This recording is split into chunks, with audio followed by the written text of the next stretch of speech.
സത്യമംഗലം. പേര് കേൾക്കുമ്പോൾ തന്നെ ഒരു മുഖം മാത്രം മനസ്സിൽ വരുന്നു: വീരപ്പൻ.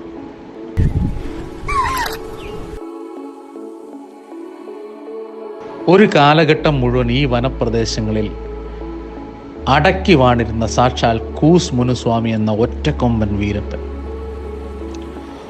ഒരു രാജ്യത്തെ മുഴുവൻ നാളുകളിട്ടു വട്ടം കറക്കിയ വനം കൊള്ളക്കാരൻ. ചന്ദനവും ആനക്കൊമ്പും വിറ്റുകിട്ടുന്ന പണം ഉപയോഗിച്ച് വനത്തിൽ സ്വൈരി വിഹാരം നടത്തിയ വേട്ടക്കാരൻ്റെ സ്വന്തം സത്യമംഗലം. പ്രകൃതി കനിഞ്ഞനുഗ്രഹിച്ച സത്യമംഗലം കാടുകൾ ഇന്നും മനോഹരമായി നിലകൊള്ളുന്നു. ഈ കാടുകൾക്ക് നടുവിൽ കൂടിയാണ് ഇന്നത്തെ നമ്മുടെ യാത്ര. Welcome back movie